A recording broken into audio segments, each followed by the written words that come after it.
Today I'm going to be doing the lock cylinder rebuild or clean out or whatever you want to call it. I'm going to get this A.R.E. lock mechanism to work. You can see it works now. I just went through the whole thing so everything's fresh in my head. I thought I'd do a video and show you how I did it. Brian's Mobile One. You might want some gloves for this one. There's a lot of powdered graphite and some other materials. I'll leave a link in the description below. It used to be you could push and pull and wiggle the key and get it just right and it would go, but other than that there's nothing to get it to move. To get these out, let me show you, you need a square drive bit like this. So square drive looks like this. There's a square drive bit, square drive screw, and this is what's holding it into the shell of the truck. So we'll pull these out. That completely frees this mechanism to come out. The next thing you need is a pair of snap ring pliers. My kit looks like this. I'll leave a link in the description. In this kit you'll have all the different sizes you need to do most anything, including these really little ones that are hard to come by in the end there. We'll zoom you in here so you can see that we've got a snap ring. Line these up. I angle it just so that I can see, but from there just squeeze it and work it up and off. Now, if you've tried to do this without the right tool, you'll find that it's incredibly difficult. I just leave this on there the whole time. In fact, I'll push that in a little bit and then just set it down kind of like that off camera. You can either slide it off with this or you can just turn it over and tap it. That's the easy way. The next thing that you do is slide this off the top, this casing here. Now I'm going to point something out. If you look ahead of time and see where the little notch outs are, like right there and right there, and this hole should be in the down position for drainage. If you're looking at it from the back, this lines up with this, hole goes in the bottom, and then this goes on the left side. And there's nothing here and nothing here, and that's how the lock goes back in the truck, just so you can remember. So we'll slide this off. When you slide this off, just right out the gate, I go through and just clean it up with the pick. You just get all the crud and garbage off. This has graphite on it. I'll leave a link in the description, but graphite's what you want to lubricate this with. If you use WD-40 and then dust gets in it, the lock's as good as dead. You can see I've got this really coated well in the graphite. So first thing you do is get a pick, get everything cleared off of it.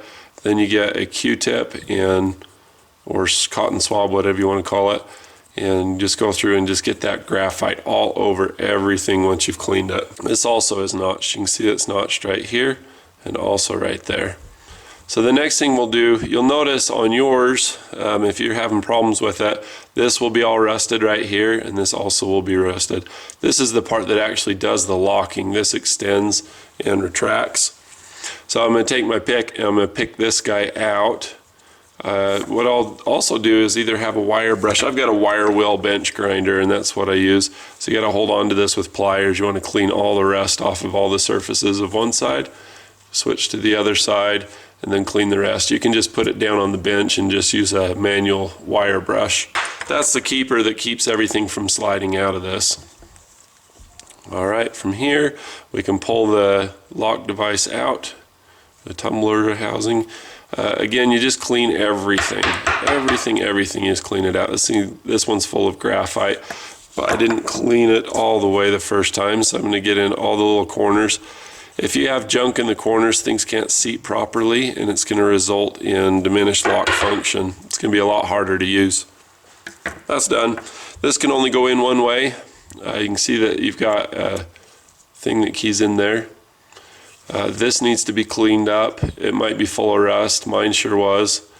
The dirt where I live, it's like brown flour. It's really fine. We call it moon dust or brown flour or whatever. It gets into everything. If you get that dust in with graphite, then they're fine. If you use any other kind of lubricant, then it's just going to gum up with the dust and create all kinds of havoc and problems. One thing you can use if you have a bunch of junk and it won't move and it's frozen is use white lightning. It's a Teflon based or PTFE, polyethylene fluorine something or another, but it's a self-cleaning bike lube, and so you can try using this to get it running in the short term. What this does is it's kind of waxy. There's paraffins in it as well, and those paraffins grab the dust and just make little wax balls inside. From there, those little wax balls find a little corner to live in out of the way. I'm going to put our key in. And once we do that, all the tumblers line up. You see each of these rows right here, these are all called tumblers. When you pull the key out, they stick out in various degrees and they engage the housing so it won't turn. You can see it's got a little finger on the end of it. You want to make sure that you clean this really well. Again, if you don't have everything cleaned off here, then it won't seat properly.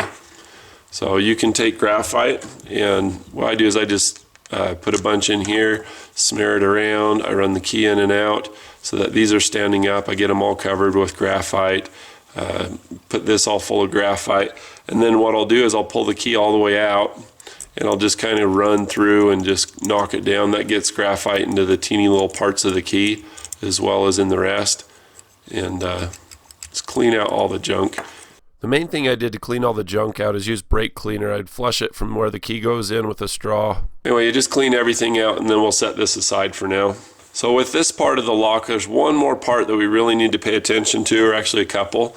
There's junk that gets in where your snap ring was, especially where the opening is, so find where that is and clean it out. That'll save you a bunch of grief when you go to put it back together. And then we just kick this guy out. So one side's a large lock, basically, and the other side's a little square. It won't fall out typically if yours is as stuck as mine was. This goes to the back like that also. So there's only two ways to go. One reveals a pocket that is used by the tumbler. Remember that little finger that was on it? That finger that you see right here goes into that groove right there. So it only goes in this way, except I dumped it out. You can see the bottom of mine is full of graphite now. Graphite crush is good, but I had a bunch of junk in there, so everything was just binding up. It was terrible. But this is the square part that I was about to tell you about. So it only goes in that way where you have the pocket exposed, or it goes in this way where your thing won't go together. If you put it in this way, it won't work because this won't interface with it. It won't go in all the way, and it'll just be... The powdered graphite works so well, it just keeps falling out. It's slick stuff. Basically what I'm saying is you're not going to screw it up, especially if you watch a video. You're going to be in good shape. See how that's blocking? If it falls out, then it'll go in all the way.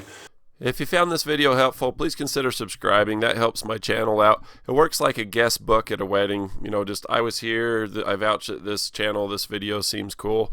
If you do want to see videos, after you click subscribe, you can click the bell, and then you'll get notifications if you want to. I'll wait for you. There's more video to come, by the way. Thank you. You want to clean everything out really good and then go back and put graphite in it. You want to put graphite in the pocket. When you're cleaning this, there's two ways that you clean it. There's this side here. This is like phase one or step one. I'm not talking about different styles of doing. I'm just talking make sure you do these things. Then through the large pocket, you go through and clean out all of these because that thing's got to be able to seat all the way back in. If there's junk built up on the side of the wall here, then that junk's going to prevent it from working and your key's going to get stuck. It won't go all the way. And that's really common to have that happen. Let's put it back together. We're halfway there. So just take that, put it in like this.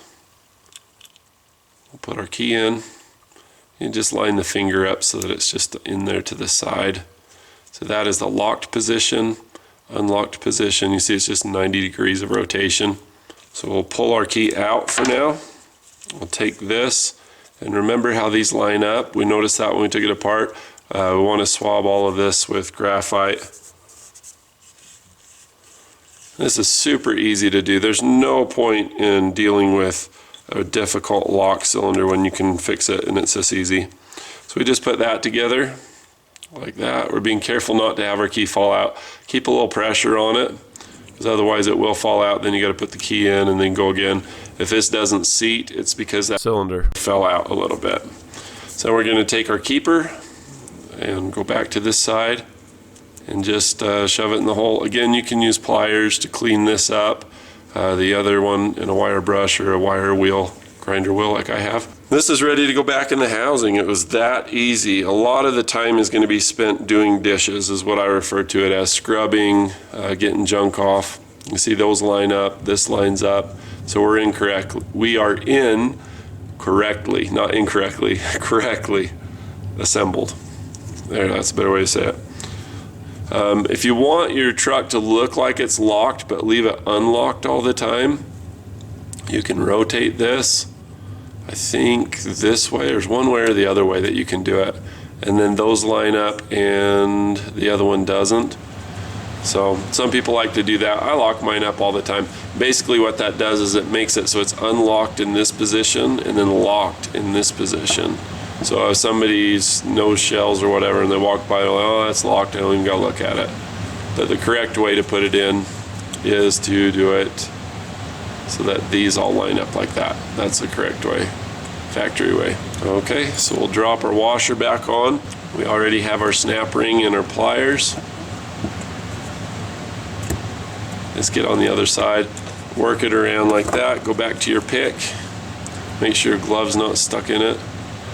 These gloves, I'll leave a link in the description for them as well. They were actually sent to me by the Glove Works is the company, and Amex is the parent company.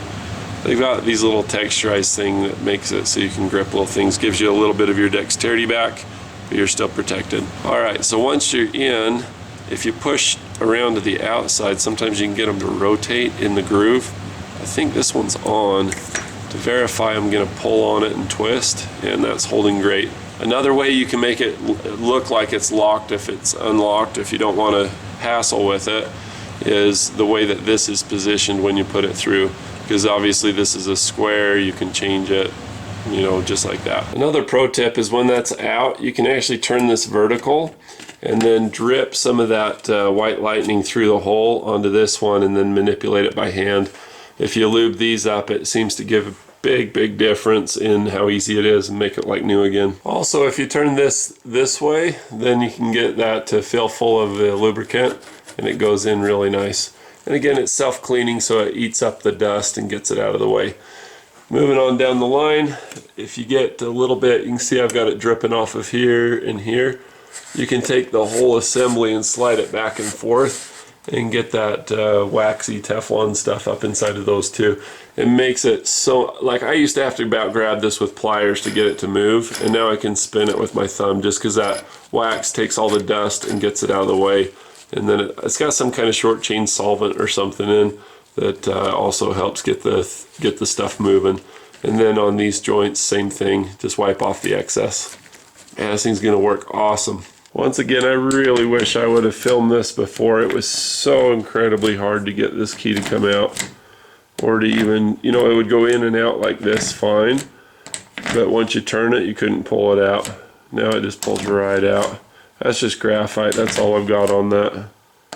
I just can't stop doing it, it's just so much nicer. Amazing. Bonus footage at the end.